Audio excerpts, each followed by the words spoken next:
Guys, while we'll give people a bit more time to get started, I'd like to just give you guys a very brief intro and welcome to the event we have planned today. Thank you for making the time. My intros usually start with a plea from the Oxford Society of Aging and Longevity. We are a student organization at the University of Oxford that's dedicated to advocacy, education, and research around longevity science. Obviously, as you could see from all of the people on the call, our audience is global, but we very much care about our community, and we'd like, if you haven't already, to invite you to subscribe to our events on our YouTube, on our newsletter. We host talks from researchers, thinkers, scientists from all areas of longevity, and we are delighted to have George today as our speaker. George is going to be talking about gene therapy and where we're at with gene therapy and some of his work. Before we get started, I would like to thank our main sponsors, Netmind.ai. They've been an incredible supporter of the Oxford Society of Aging and Longevity this year, as well as our supporting partners, Deep Knowledge Group and Biogerontology Foundation. So I would like to give a brief, well, as brief as you can when you're giving George's bio, but a little introduction to George for maybe some of you who aren't familiar with what he's worked on. And again, it's so hard to put his bio down in just a few things. So I'm sure George will get into some of the things that he's working on. So George is professor of genetics at Harvard Medical School, a founding member of the Weiss Institute, and director of personalgenomes.org, the world's only open access information on human genomic, environmental, and trait data. George is known for pioneering the fields of personal genomics and synthetic biology. He developed the first methods for the first genome sequence and dramatic cost reduction since then, down from $3 billion to $600, contributing to nearly all next generation sequencing methods and companies. His team invented CRISPR for human stem cell genome editing and other synthetic biology technologies and applications, including new ways to create organs for transplantation, gene therapies for age reversal, and gene drives to eliminate Lyme disease and malaria. George is director of IARPA and NIH Brain Projects and National Institutes of Health Center for Excellence in Genomic Science. He's co-authored more than 625 papers and 156 patent publications and one book, Regenesis. His honors include the Franklin Bauer Laureate for Achievement in Science, the Time 100, and election to the National Academies of Science and Engineering. Indeed, if we were to do a full list of what you've worked on, I think I'd spend this entire hour just describing that. So, without further ado, I would just like to hand over to George. If you guys can kindly keep yourselves on mute. If you have any questions, I know many of you submitted questions before the chat. I have them here. We'll have a Q&A after George gives his talk. You can also include some questions in the chat, and then after the talk, we'll be doing a Q&A where some of the preceded questions will be asked, and then some members of the audience can ask questions. So without much further ado, George, I will stop my screen share and hand it over to you. Excellent. I still am disabled with screen sharing, so maybe Yeah, give me a second. Take your time.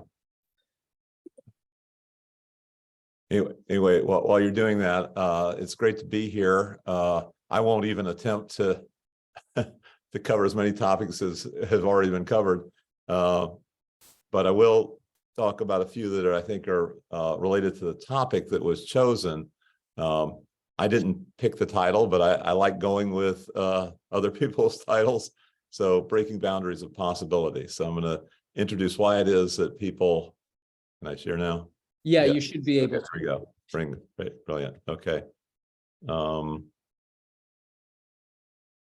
Is that all formatted okay? Yeah, it's looking good, George. Okay.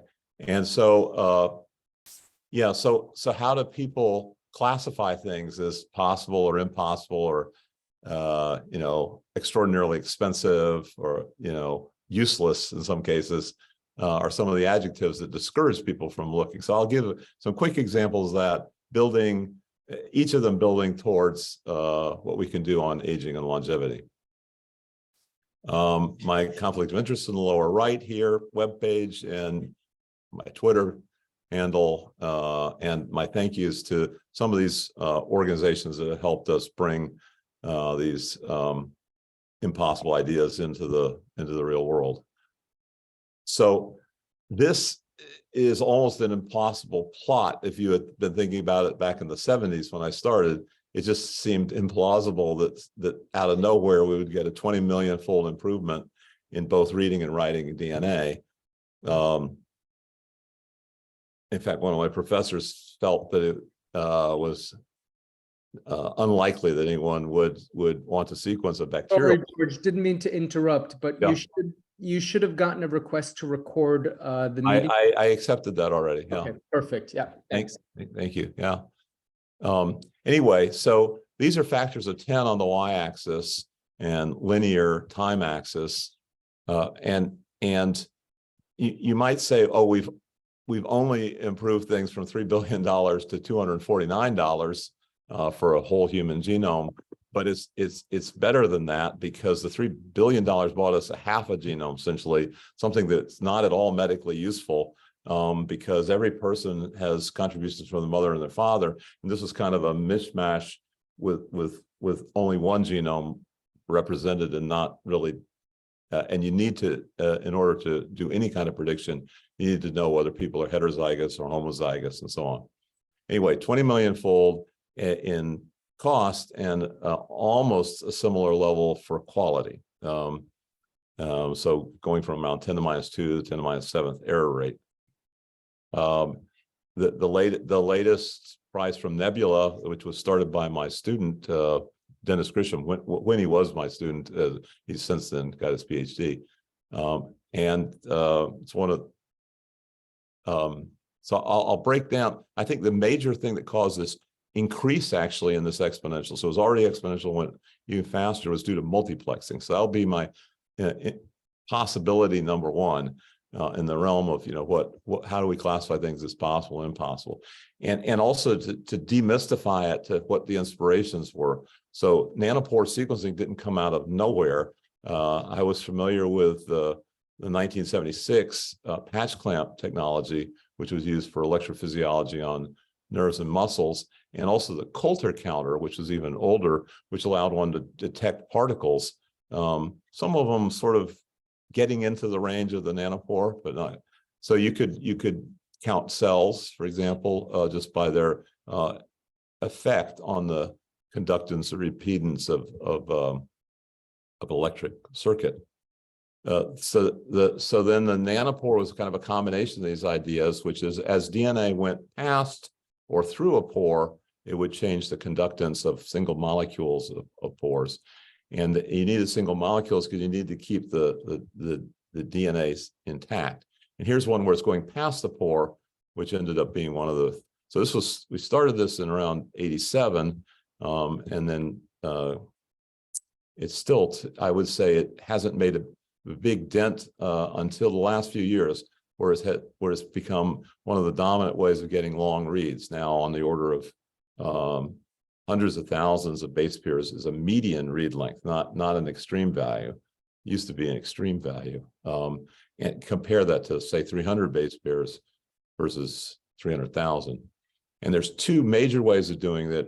Well, one of them is the Oxford nanopore here in the lower right.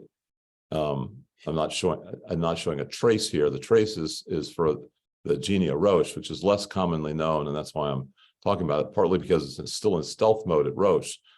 But we've published two major papers on it, or three, and two in PNAS and one in ACS Nano. And the idea is somewhat analogous to PacBio, for those you know about it, where your incoming base going into the polymerase is decorated by this long tail, which can dangle into the pore. And so as the polymerase, which we fuse to the pore by spycatcher, does them one at a time. And so you get this baseline separation of G's, T's, A's, and C's, each having their own distinctive current, depending on the kind of tail you put on it. So it's entirely under your artistic control. So that's an example of something that was fairly impossible. Here's another one, somewhat related. These are molecular transistors, not nanopores, but the gate going from source to drain, the gating of this is dependent upon molecules binding to the to say a polymerase. And this is done in collaboration with Fuller et al. At Roswell. Now, those nanopores not only became possible, they became routine, so routine that you can see how small they are. They fit in the palm of your hand. And Kate Rubins had 4 of them on the International Space Station. I don't know how many there are today, but when I talked to her, over the amazing communications that allows us to talk from ground to space, she had 4, and they were all working perfectly. And we had a very interesting chat about all kinds of biology. She's a biologist by training, working on HIV before she joined NASA. So possibility number 2, or some people might have said impossibility number 2. I've banned the term impossibility from my lab just to open up our minds a little bit. But the idea of communications multiplexing started in 1874 with Edison, where 4 signals could be sent over one wire. And then fast forward to today, where it's colors rather than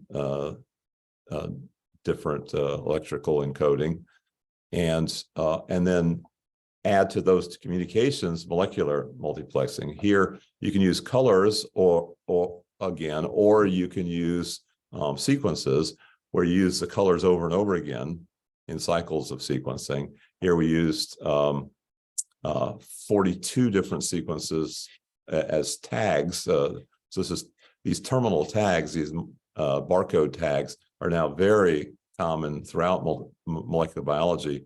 But this was, I think, one of the first ones we synthesized these, and now we have millions of tags of various sorts. The Wu lab, Ting Wu's responsible for one category, which is oligopaints, which probably has the largest multiplex level so far. And then I will argue that essentially all next generation sequencing, fluorescence sequencing, is microscopy at its core. The first one that we developed was based on a Nikon instrument. Nikon got an award for this, for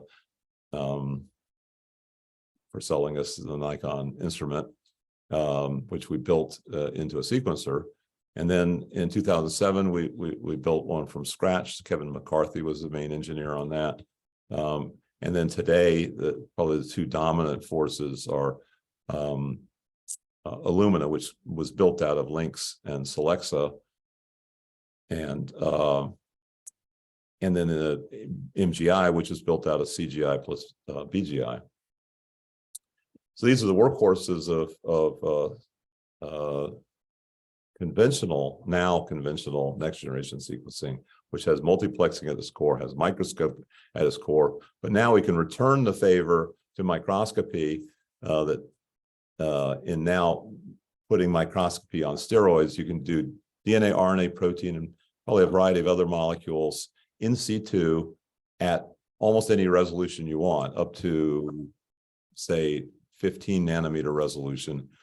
On special cases, down to 2 nanometer, 2.2 nanometer. Rich Terry spearheaded this, both the next generation sequencing device and this imaging device. It was sold, ReadCore was sold to 10x Genomics, and they brought out the Xenium, which is a very versatile instrument. And Brooker, in collaboration with Ting Wu's lab down the hall from me, developed a super resolution version of this. And here's Ting in the left here. I'll just show you DNA, RNA, and protein in rapid succession. DNA uses these multiplex probes, and you can get resolution down into the sub kilobase range. So there's dozens of these little red and orange balls in these 10 kilobase loop closure domains. And you can treat these like regular macromolecules, but unlike most proteins and RNAs, these things are meters long. I mean, the total length of the genome is 2 meters. This is RNA. Each dot is a single RNA molecule. This is one cell, changing ACGT with the 4 colors, and then the computer can turn those into colorful barcodes that tell you that what RNA was present at each dot. Jay Lee and Evan Doherty. Evan helped form ReadCore and then has gone on to start a new company called Harton.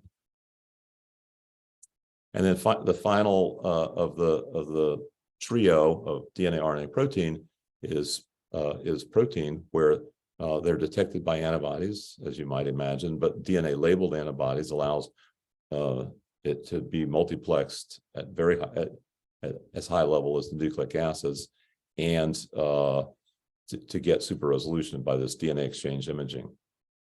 So we can use either the big immunoglobulins or small single domains.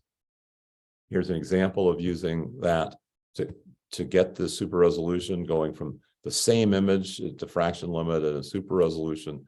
You can see we can't recognize anything in the diffraction limit in normal microscopy, but with super resolution, using these DNA labeled antibodies, we can detect 4 different proteins in a row on each of the synapses, or most of the synapses. And so you can determine presynaptic and postsynaptic with confirmation for every synapse.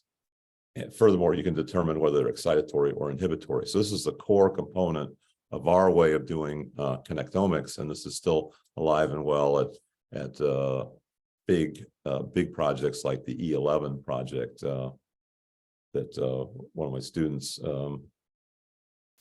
is spearheading. This was done by Yu Wang in collaboration with Peng Yin's lab when he was a student. Okay, so now that we have ways of reading DNA, RNA, protein, those were all static images. They were fixed set sections.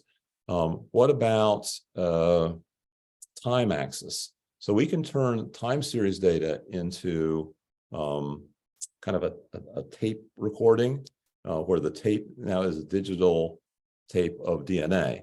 And so we showed in a variety of ways we could record it to DNA. And this has been used to record developmental biology, each cell showing its developmental lineage, each cell being a recorder. And we've estimated we've stored about 0.2 terabytes so far per mouse.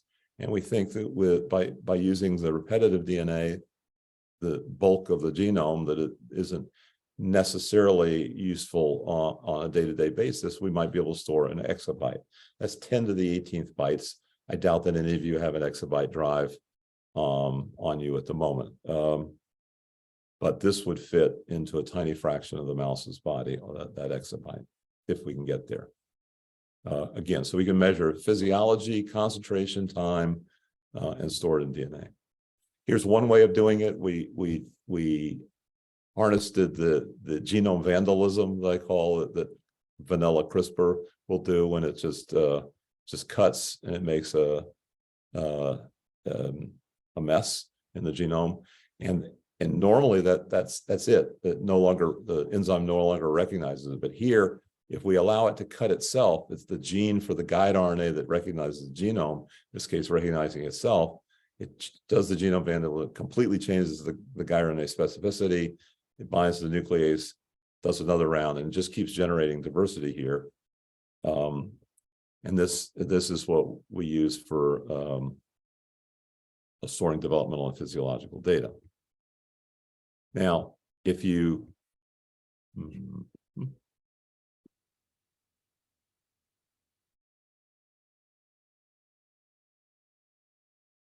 if you think of all of our senses, our eyes, ears, chemosensory, touch, and so forth, these are all physiological. So if we can record physiology, like in that previous slide, we were recording oxygen-related, hypoxia-related compounds, then all these other senses are also physiological. They could be recorded, and they have sparkling resolution and portability. So these are animals that migrate over large distances or are very small, or both. So, for example, this fly is sub-millimeter, and it has compound eye. This bird will fly for 10 months without landing. And the smallest one is this protist, which has a full retina and lens and everything. It's like a camera, but in 30 microns. We've recorded, the first experiment we did was record a book, the early draft of my book, Regenesis, into all the images and the text are all zeros and ones converted to ACs, Gs, and Ts, and made 70 billion copies of it. But this is more interesting, I think, in a sense, because it's all in the biological realm. So there's no camera, there's no computer involved until you want to read it. And even that might be negotiable in the future. So this is like a flight recorder, literally. Some of these are flying. Okay, so now I want to talk about, I think all of that leads up, is how can we record information accurately to see what we're doing as we're taking our baby steps towards aging reversal and or longevity. But now we're going to talk about things that could result in enhancements.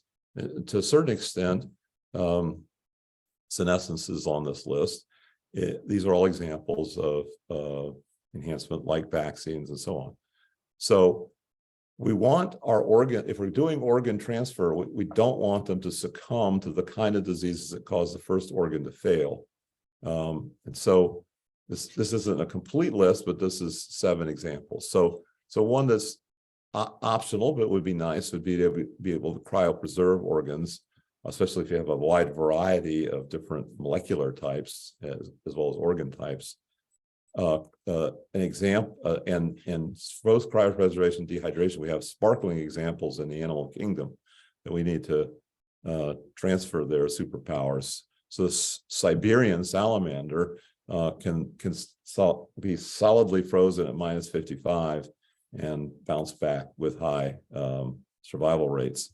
And this Polypedillium midge, flying insect larvae, is even more amazing. It can be completely desiccated in the vacuum of space, in the radiation of space, and it pops back with a little water with very little loss. So that's 1 and 2 are cryo and dehydration. Number 3 is the most important for transplants. It's important even human-to-human transplants, which is to resist immune rejection. So we now have pigs that have been edited in 69 different ways, 69 different edits in the genome. And these are germline inherited, meaning they breed like regular pigs. We no longer have to edit them unless there's an upgrade. But in the meantime, they make their own organs. And this involved a variety of different changes, including resistance or elimination of their endogenous retroviruses, which are in their genome. And there's a series of papers. Luhan Yang was a graduate student and postdoctoral fellow in my lab, and then she co-founded these 2 companies. Jim Martman is a surgeon. We have a few surgeons teams. He's at Massachusetts General Hospital, and they have now over 2-year survival of organs, kidneys, in transplant to non-human primates. So these are proof of concept experiments that indicate to us and the FDA that we're ready for human clinical trials. So that's number 3 out of 7. Number 4 out of 7 is ionizing radiation.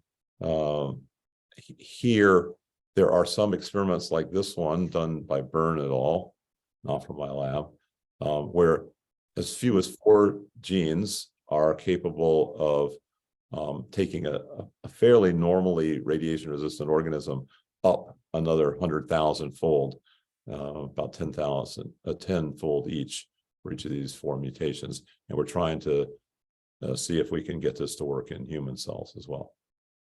Number 5, this is brand new, just got published in Nature last month. We think we have a way of making an organism, probably all organisms, resistant to all viruses. We basically take the organism offline where viruses can't co-evolve. The problem with becoming resistant to viruses is they're constantly keeping up. Take it offline, you make a major change, which is flipping 2 serine codons. So there's 64 triplet codons, taking 2 of them to encode serine, small hydrophilic, into leucine, which is a big hydrophobic, very different amino acid, very different chemistry. And those 2 codons are used in basically every protein of every virus. And so the virus is not just broken for one reason, it's broken for every single gene is broken in such a way that it's very hard, very, very hard to evolve away from that. More likely you would evolve a new virus from scratch. And just to show that this wasn't just, we weren't just like fine-tuning it for the viruses we know in the laboratory, although there were dozens of those different class. We went out into the wild, farms and sewage, and got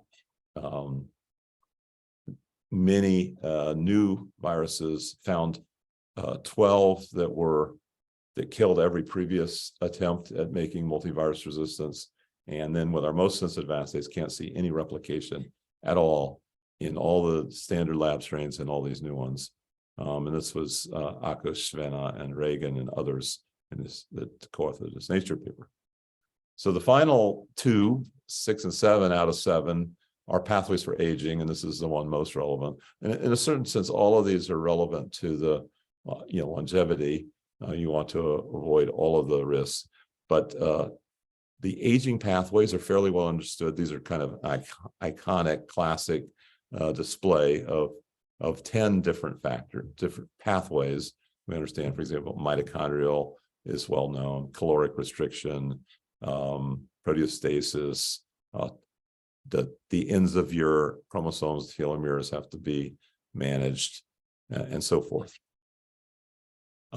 And any one of these, if it were completely solved, like cancer were completely solved, it might only add 2 years on average to population longevity. But if you get all of them, you might be able to get decades or more. So, and we typically frame this as aging reversal rather than longevity. I'll get back to that in just a moment. And those pathways, as I said, there's 10 pathways that a lot of them interlace. And so you can get a few of them with single genes, but as far as I know, there's not a single gene that will get all 10 of them at once reliably. There's not even any combinations that will get them forever. But anyway, we know enough to start engineering. We certainly don't know everything. And I'm going to layer on this some colored, pick out 3 of them. We picked out 45 genes that were chosen to be non-cell autonomous, meaning they would get out of the cell and go into the blood, because we want to be able to do inefficient delivery. Well, we would like to do efficient, but in the meantime, we have inefficient delivery of the DNA, but then it's protein products spread throughout the blood. And so the 3 that we picked out of the 45 initial ones were this fibroblast growth factor, tumor growth factor receptor, and alpha klotho, labeled here in red, yellow, and blue, and shown that they're all on the membrane or interacting with the membrane or secreted here. Well, there's all sorts of interesting activity going on in the nucleus, the cytoplasm, and mitochondria. So now I'm going to show you some quick experiments with the same color code, red, blue, and yellow, showing a number of different assays where the hypothesis is if we can get multiple different diseases that are only related in that they're highly age-related, then we're probably getting at the core components of aging in a way that's more believable and more useful than some arbitrary biomarker. So here's one where we we feed them a diet that makes them morbidly obese. And in spite of that diet, when they're treated with this combination gene therapy, they go down to normal weight in a few days and then plateau. They don't just keep losing weight, which would be disastrous. There's an insulin tolerance test. Similarly, certain combinations of these genes work there. There's a heart repair assay, and here's a kidney repair assay showing this highly damaged kidney in the control versus a combination of the two of the three factors. Now, we normally frame this in terms of aging reversal, in fact, reversal of age-related diseases, because that's what the FDA identifies with, and I think it's perfectly reasonable. We don't need to fight that. We just need to prove it, because if we can prove it for one disease, reversal, it can do all the rest as a bonus.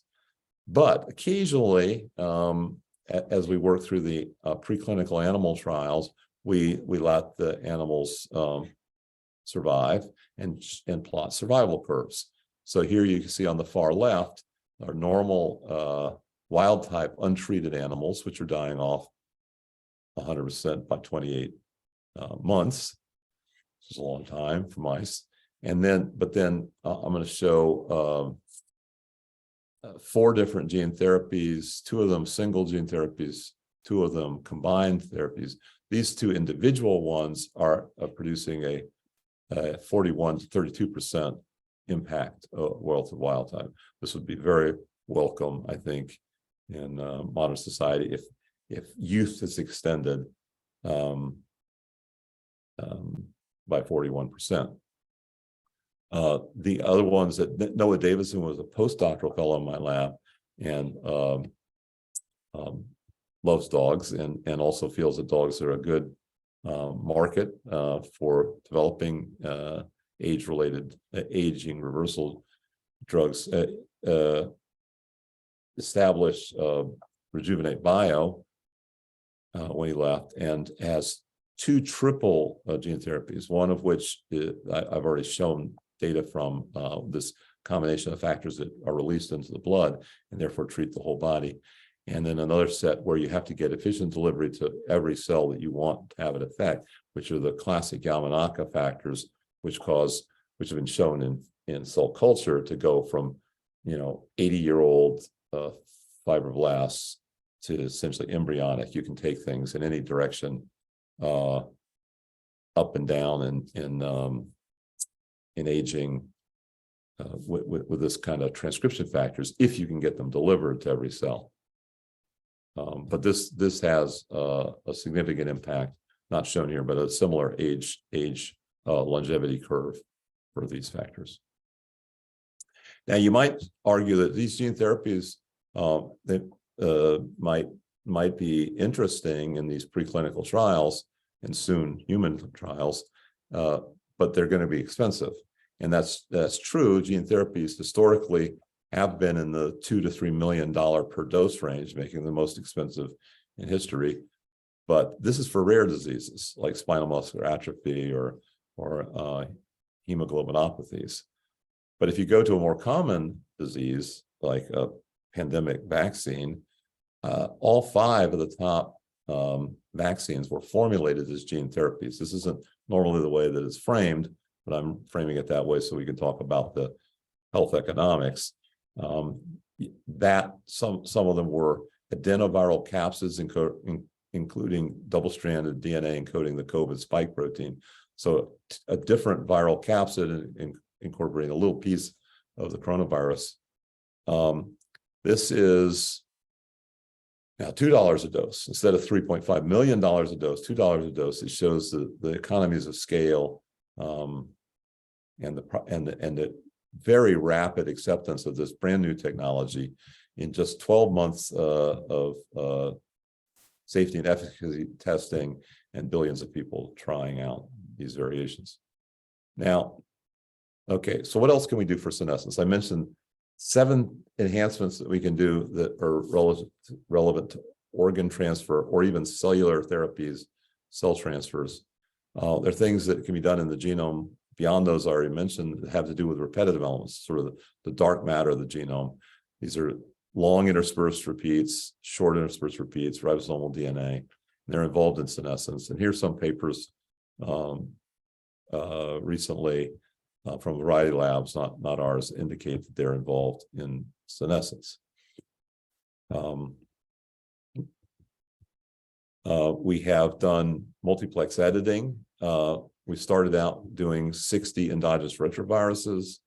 We then did 24,000 line elements, and we're now moving on to alu and centromere elements, of which there are about over 2 million. Each has, their detailed justifications, like the slide that I showed about impact on senescence.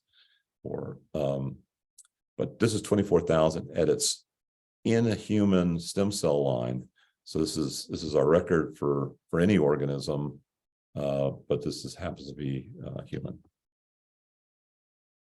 Here's some of the people that did it: Raphael, Chunting, Corey, Oscar, Khalid, and Verena.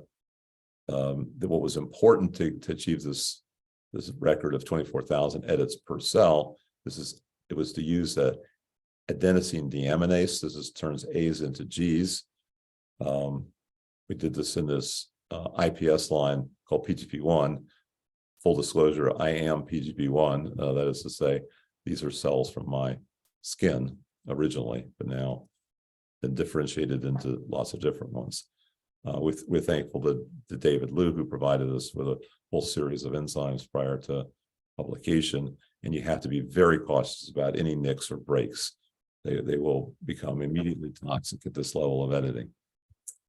Now, in addition to genetic editing, we've developed epigenetic editing, and you can see the effects of epigenetics on the RNA or transcriptome atlases for a whole variety of organisms. Now, here's a macaque primate where almost every tissue has, often at single cell resolution, an RNA profile or fingerprint that you can not only use for classifying organ and looking at pathologies, but you can also use it for manipulating these. Here's kind of a developmental and transcription factor, meaning regulatory protein oriented way of looking at these data from Jay Shinduri. He was a MD, PhD student and postdoc in my lab, now full professor in Seattle. And here's the embryo in the middle of this subway map looking thing, and decorated all the names on her, the transcription factors that kind of guide you as to where you're going in the subway. And we've harnessed now 1,700 of those transcription factors in expression units that are very flexible and can be used in combinations. And we use this to make the neurons and the myelin sheaths, the oligodendrocytes, and that combination of neurons and oligodendrocytes can be injected into a mouse that suffered from autoimmune disease like multiple sclerosis that causes demyelination, and you can rescue its ability to have coordinated movement.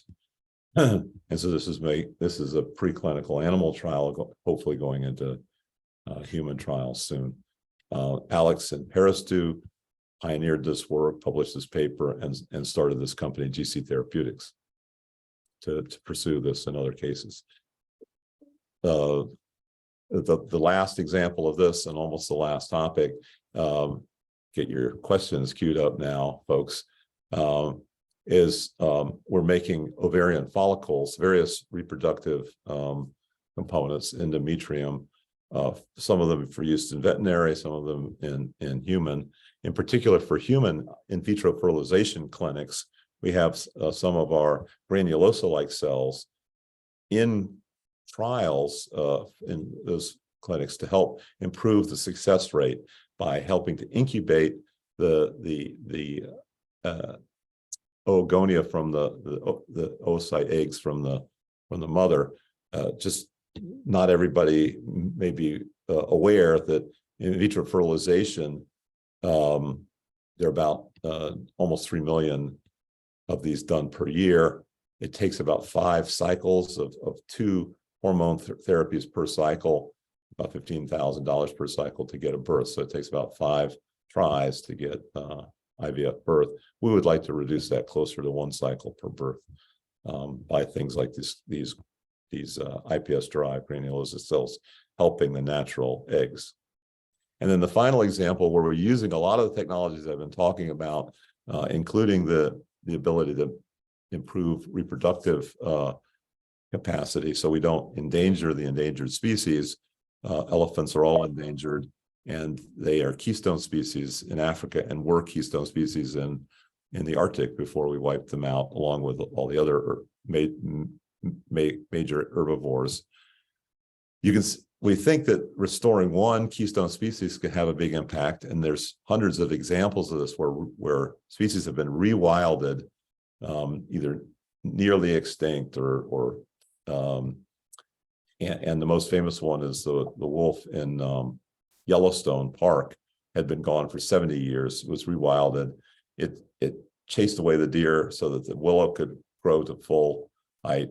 That allowed the beaver to do their thing, rerouting water, which allowed fish and birds to. So all of those species were positively impacted by the return of the wolf. The same thing we hypothesize will be true for the return of elephants. Modern day elephants will play in the snow a little bit, but they're not ready for the minus 40 degrees quite. But there is a big problem that could be solved in reducing the soil temperature. Its temperature is going up twice as fast as the rest of the world, and so fast that a lot of methane is being released from the lakes here, demonstrated by my friend and colleague Sergei Zimov at Pleistocene Park in Siberia, where he's showing that little hole in a lake that he's standing on you can ignite the methane. Methane is 80 times worse than carbon dioxide for the atmosphere, and there's 1,400 gigatons of it throughout Siberia or throughout the Arctic, and it's the lakes, the soil, and the offshore methane clathrates are all quite hazardous. 1,400 gigatons is almost 200 times human. So I'm going to stop there and open it up for questions. Thank you very much. Thank you, George. It seems we've got a couple of questions in the chat and some hands raised. I'm going to hand over to David because there's been a couple of questions around personalization and the role of personalization in gene therapy. David, if you're still on the call, do you mind popping on the chat and asking your question? Sure. Fascinating presentation. I wanted to pick up the point, Professor Church, on reducing the cost of gene therapies. And that was a very impressive statistic, the cost coming down from $3.5 million per dose to $2.2 per dose. But aren't some of these gene therapies, don't they need to be personalized? They can't just be given the same to everybody. You have to take some person's genes out and modify them before putting them back in. Can that huge cost also be reduced by some scaling effects? Yeah, excellent question. What I think is happening is that yes, the gene therapies are historically the classic example of highly personalized medicine. In fact, so personalized that some of them are N of 1, but there's certainly almost all of them are very rare, and that makes it hard to bring down the cost. I didn't mention it, but my opinion is that most of the gene therapy for rare diseases might be replaced by genetic counseling. It's not a panacea. It's not currently in place, but it's on the order of low hundreds of dollars, and the price is going down for prevention as opposed to millions of dollars. Whether you give gene therapy or palliative care or any of the things that are done right now, it's on the order of millions of dollars per severe rare genetic disease. They're individually rare, but they're collectively common, about 3% of births. Some of them, most of them are very early onset, but there are a few adult onset.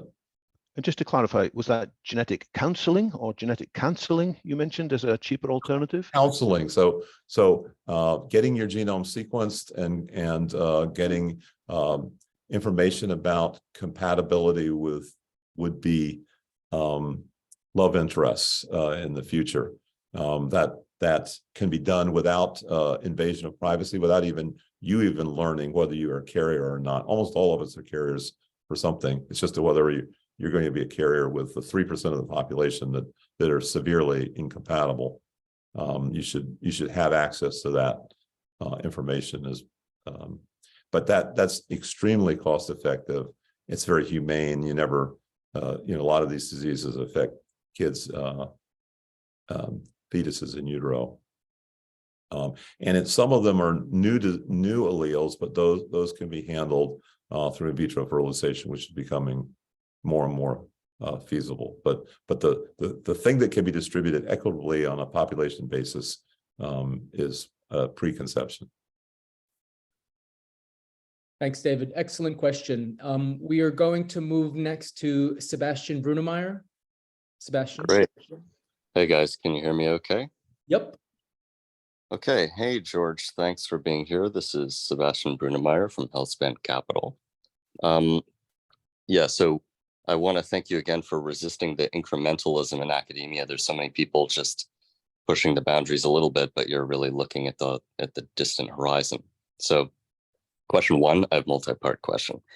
One, what would it take to convince you to focus your prodigious energies on longevity biotech, given that we're all marching toward death and decrepitude? It seems like everything else is a mere curiosity compared to curing aging, which is guaranteed to kill all of us eventually. Okay, I guess you have other parts, but I'll answer that first. I think we are focusing on longevity biotech. I think we're leading on gene therapies and I think gene therapies are the best way because they allow you to address multiple splice isoforms and multiple gene family members. They can be easily combined and highly specific in their delivery. If you want me to drop absolutely everything else, I mean, I think they're synergistic. Part of the reason that we can think out of the box is because we have a playground where all the tools are available. But yes, we're pretty. It's a pretty high focus. Okay, cool. We'll try to convince you to allocate more of your bandwidth to long bio in the future. Just that money. Yeah, we can do that. So Yeah. second question, non-viral vectors to solve the gene therapy delivery problem. So AAVs and other viral vectors have problems. What other kind of vectors do you have on your radar? One that's of interest to me is this one called a proteolipid vehicle that was developed by Entos Pharma, where they have this neutral lipid, this neutral lipid vesicle that can achieve membrane fusion directly without endosomal escape. And it's super non-toxic. I don't know if you're familiar with this technique. Yeah, sure. So there are lipid nanoparticles, which in principle can be made fusogenic. There are we're working on pseudotyping, which is something that virologists have used, but we're adapting it for these kind of proteolipids, so that you can target them the way the viruses are, but we're not using a viral capsid now, but we're using fusogenic proteins. We're also using cells as delivery vehicles that they're smarter than all these viral and non-viral particles because they can chemotax and they can extravasate across the blood-brain barrier and other endothelial barriers. So, and the cells aren't necessarily cell therapies. They can actually be delivery devices as well. So those are some of the ones that are not only on our radar, they're on our bench. Nice. Yeah. I'm also working on rejuvenating HSCs, both ex vivo and in vivo. So Agreed on that. So next question. They're hard to, HSCs are hard to manufacture, but we have some effort on that as well. Yeah, us too. Our collaborators have a method of achieving between 1,000 and 2,000 fold expansion ex vivo, maintaining stemness. And that allows us to do high throughput combinatorial screens of various reagents ex vivo to see what rejuvenates them. Yep, very good. Cool. So next question. Transient Yamanaka reprogramming is hot, but doesn't do anything for somatic mutations. So what are your thoughts on enhancing the fidelity of DNA repair, which is, after all, one of the primary causal hallmarks of aging? You know, I've noticed that almost nobody in this field is working on enhancing DNA repair, despite the many lines of evidence that it's primary in aging.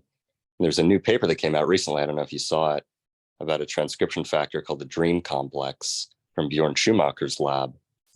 And basically it regulates many different subroutines of DNA repair simultaneously. Yeah, I did sort of touch on it in the context of radiation resistance.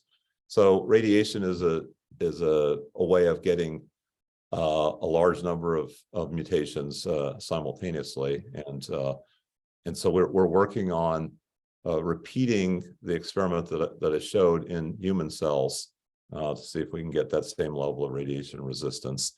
It is also true that young cells are better at repair in general, a whole variety of different repair of damaged lipids, damaged DNA, and proteins. And so anything we do to convince them epigenetically that they are younger also helps prevent genetic mutations. Now, reversing genetic mutations is challenging for any of these methods. You're not going to do that easily with transcription factors, or it's better to prevent them. Now, that said, with the exception of cancer, there's not that much evidence that that these mutations are a causative in aging, with the possible exception of double-strand breaks, which actually act probably by luring epigenetic factors like sirtuins away from the places where they belong. But anyway, I fall into the school which is more inclined towards epigenetic, but we're also pursuing resistance to DNA damage. Nice. And then next, just for the interest of time. Yeah, I can come back later. Yeah. We'll come back. I want to make sure everyone gets a chance. Aria, you've had your hand up for a while. Would love to invite you to ask your question. All right, can everyone hear me okay? Yeah. Yes. Okay. My name is Araya. I used to actually work at the UCSC nanopore lab, so I perked up a little bit when I heard about that. But concerning the gene therapy study with the extracellular proteins, are these mostly targeting nutrient sensing pathways? And if so, how do you think that's going to affect more longer lived organisms, considering they're less sensitive to nutrient deprivation? This is not heavily focused on, say, caloric restriction, if that's what you mean by nutrient. I didn't have a good chance to look at the pathways. So a lot of the pathways, right, they do intersect a little bit, but these are not. We hope to handle caloric restriction in a way that doesn't cause the negative consequences. I mean, in principle, you should be able to decouple the regulation of, convincing the cell that it's young without actually starving the cell. So the starvation is just a signal that gets transduced through a variety of intermediates until you finally get to what you want.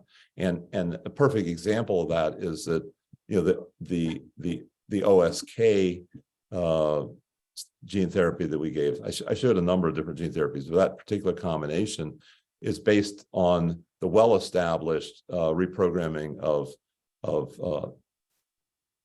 mature cells like skin and lymphoid cells back to embryos, and that's done without affecting the classic caloric restriction.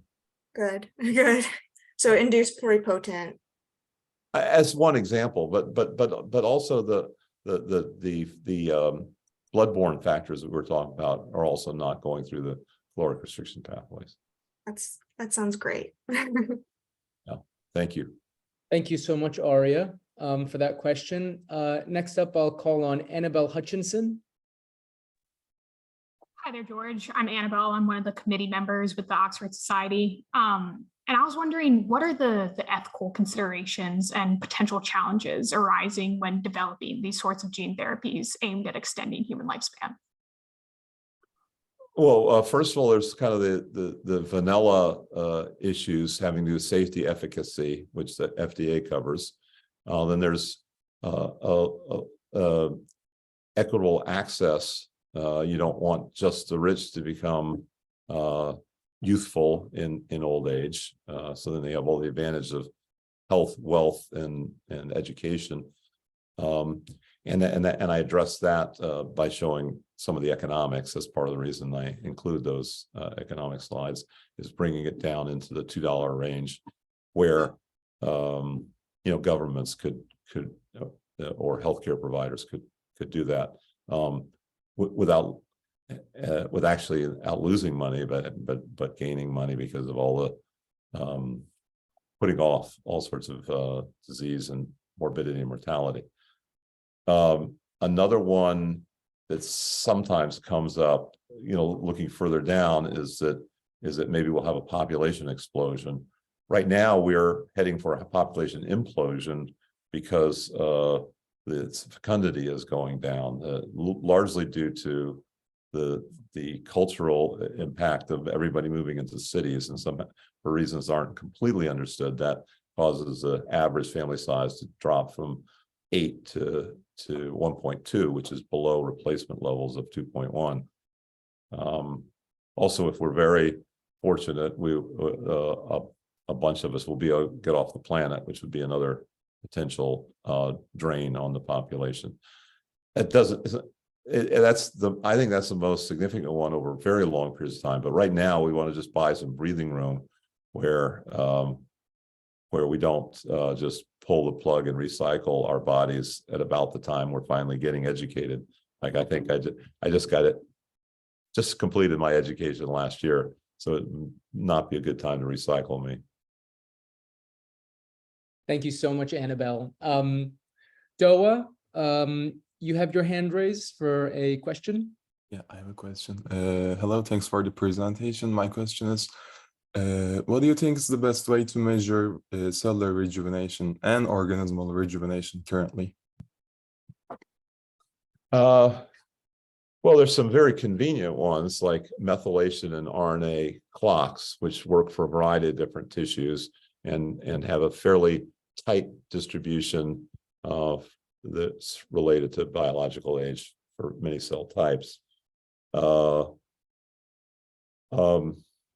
We like the functional ones as much or better, meaning that we can challenge cells, more commonly tissues and organs, to get age-related damage and repair, or prevent, but usually restore, just as a pragmatic milestone in getting FDA approval. Okay, thank you. But do you actually think that epigenetic or transcriptomic or any type of clock currently like means something, like it has a biological meaning, or do you think it's just purely Well, I think the original clocks were very distantly related. It was hard to connect the dots to some of the original methylation sites and those 10 pathways of aging and death that I showed. But the RNA clocks that we've developed recently, as well as Vadim Gladishev's lab and others, they actually are close enough to the cause and effect chain reaction that we have found new candidates, for example, a splicing factor that is making its way into these gene therapies. So it was discovered via clock, rather than the clock's just acting as a clock. Very interesting. Thank you. Thank you. Really quickly, before I pass over to David, George, we had a question in the chat by Aria.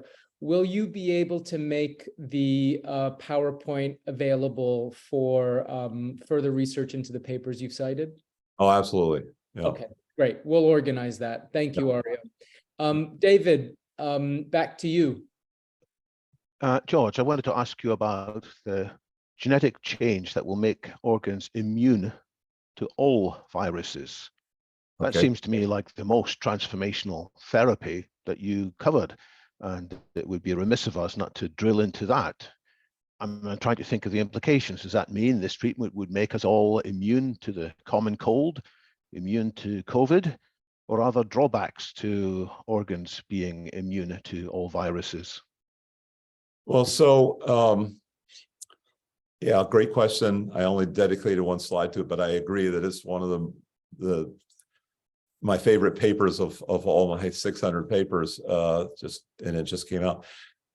It's a little complicated. I don't know of any virus upon which we are completely dependent that is coming in from the outside world.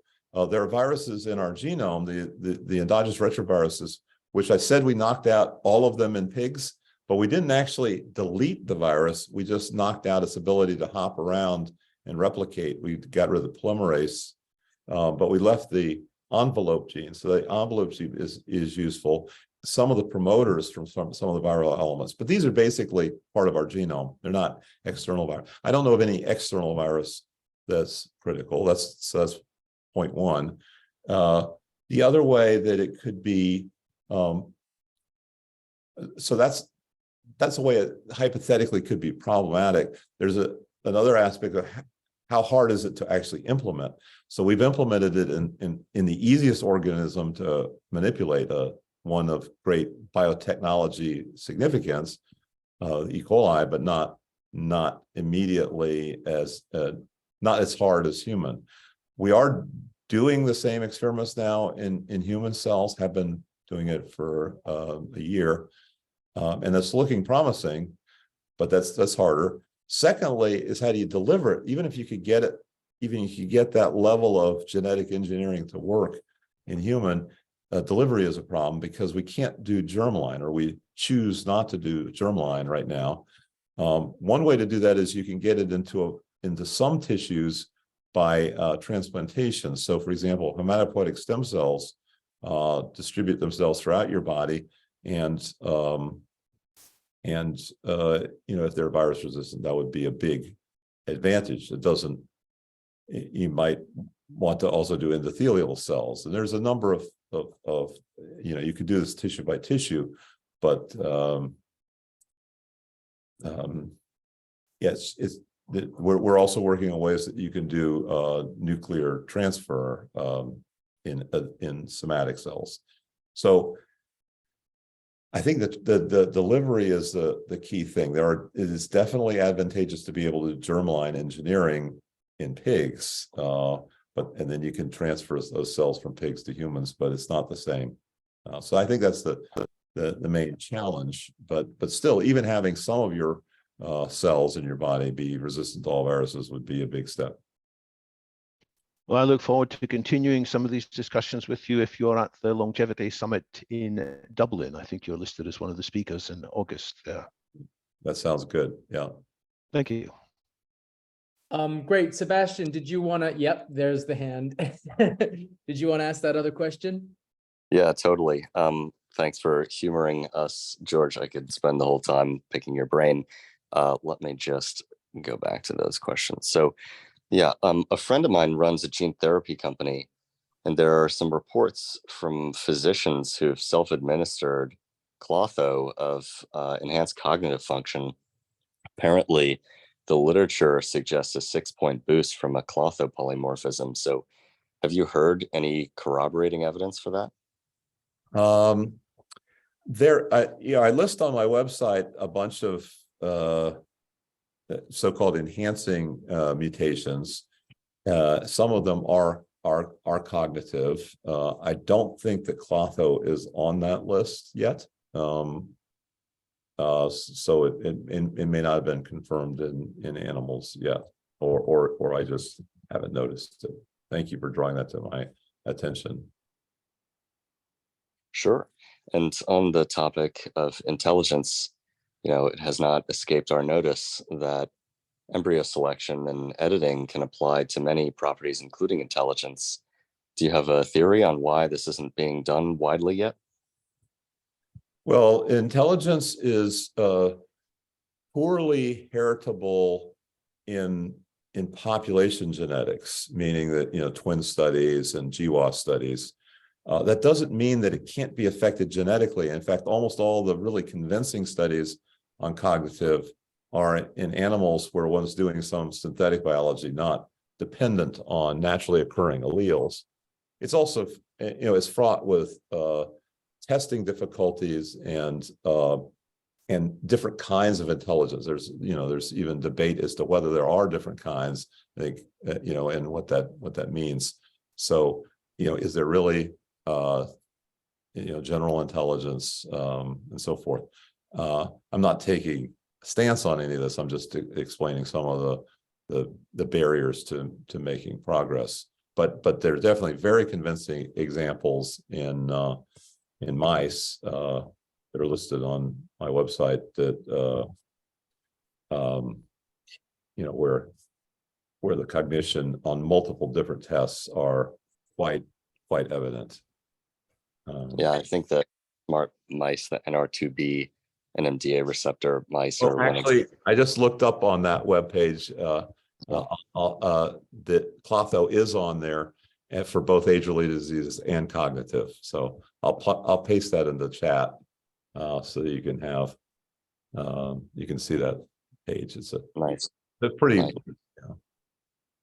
What you said about engineering HSCs to be resistant to all viruses is quite appealing.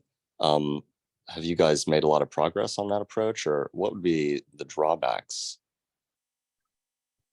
I think I mean, if there's no drawbacks once it works, the challenge is getting it to work. So you're changing a lot of places in the genome in order to do that leucine, the serine to leucine swap. And some of those might be overlaid with other functions. And so you have to debug those functions, which we had to do in the E. coli experiments. So that's one possible drawback. Just getting HSCs in production, you mentioned 1,000-fold. We need millions of fold. 1,000-fold is great for testing drugs or testing aging related drugs. But if you want to actually use HSCs in transplant on a population level, then you need a lot bigger scaling. But these are the kind of thing that we have overcome before in biotech and pharma. Analogous things, but not these specific things. Great. Thank you so much. In the interest of time, I'm going to pass it over. Sorry, Sebastian. I'm going to pass it over to Marina Sarazuela for our second to last question. Hi, I'm Marina. I'm doing a DPhil in gene therapy at the University of Oxford. I was wondering if you could share more insights on the use of AAV vectors in gene therapy, and what are the advantages and challenges of using AAV compared to other delivery methods like lenti or non-viral, and if you believe the future of gene therapy is viral or non-viral. Yeah, I mean, the major disadvantage that most people point to is the size of the payload, which is around 4.5 kilobases. That is actually quite challenging for some of the fancier CRISPR types of molecules, like the base editors and prime editors. Or in our case, we're doing a lot of multiplex gene therapies. and multiple genes don't fit in there. Some of our gene therapies we're doing in herpes virus vectors, which are much bigger, 100 kb rather than 4.5. One thing that's common to most of the viral vectors is immune response. We have programs that two of my companies, Shape Therapeutics and Dino Therapeutics, on evolving them through machine learning so that they can evade the immune system, at least for the purposes of one dose, and then have a different capsid for the next dose if you have to do multiple doses. I think that our portfolio is full of both of multiple viruses and pseudotypes and humanized and human protein capsid-like or viral-like surfaces and human cells. So, a lot of our emphasis is on eliminating the immune response by using human components in viral-like strategies, but just no classic viral components. And I don't know, I'm not betting on any one horse right now, so I'm not saying which it's going to be, but I think it's, cell therapies and cell delivery I find particularly attractive because they're essentially smarter therapies. It's just like your computer that has a gigabyte or terabyte it's easier to program complex behavior than the first computer I used, which had 3 bits. Yeah, thank you very much. Thank you so much, George. I'm just going to ask one last question because we got a couple of variations of these questions. I know you've been so generous with your time. I'm going to read one of them off. For age extension therapies, when do you think I will be able to use a therapy that will work reliably to extend my life significantly? I am 65 and I am waiting. So the 65 part of it is an interesting part of that question. That the death curve that I showed was for introduction in a middle-aged animal, but I have another death curve that was done on the OSK therapy done at Rejuvenate Bio that shows very significant increase in longevity for delivery at, I think it was 124 days, which is at the point at which half of the mice have died from old age already. So I think that's further out than 65-year equivalent. But when, so that's addressing, do we need to take the gene therapies early? And I think the answer is not necessarily. And when will they be arriving in the marketplace? Well, they'll be arriving in humans, hopefully within the next year or two. But those humans will be parts of clinical trials. We'll try to make those clinical trials as big as we can afford and cautiously, not scale up too incautiously.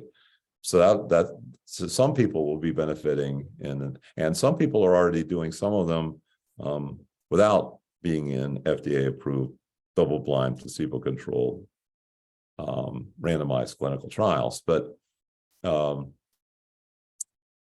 get into the major population, though, will probably be another decade. Now, there are some FDA approvals that have occurred in as little as 12 months, notably the new category of vaccines got approved in record time. But I'm not guaranteeing that for these age-related diseases, even though it's killing more people than COVID did.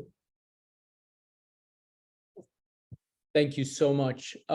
George, it's been an absolute delight hearing you get into detail on gene therapy and the various projects you're working within that has been really delightful. I think one of my big takeaways is the question Sebastian asked of well, first his comment of how you don't just target the adjacent, but you look into the horizon and think new possibilities.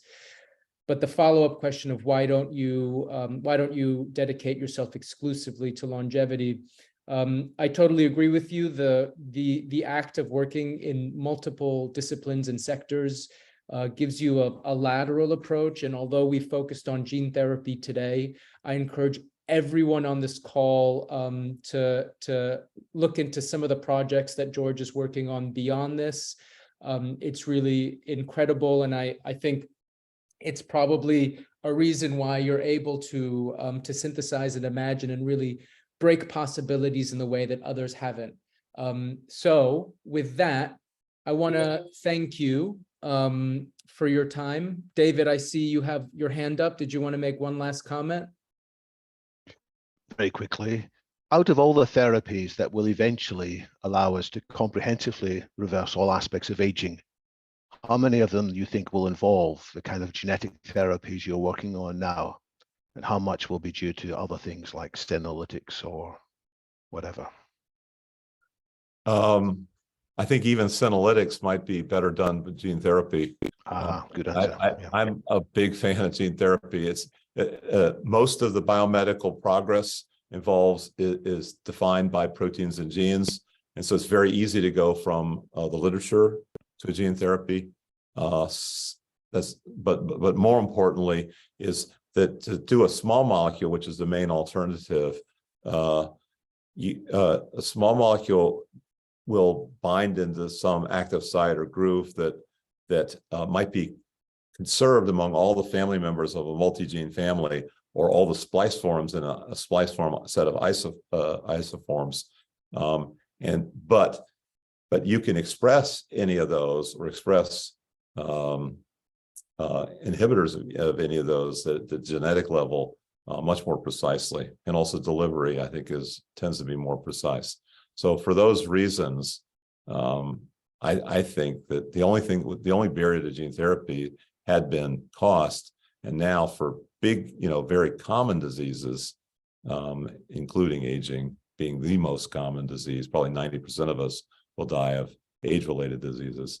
I think for those, there's really no barrier to gene therapies anymore. Thank you. Thank you so much. George, sorry for keeping you longer for the hour. No problem. I love it. The questions, great questions. Great group you got here. Thank you. Thank you, George. Well, everyone, enjoy the rest of your day. Thank you so much for joining us, George. Thank you again for your generosity and your time. Please join us for future talks. Feel free to get in touch if you'd like more information about the Oxford Society of Aging and Longevity, and hopefully looking forward to seeing you at our next event. Great. Take care. Thanks, everyone.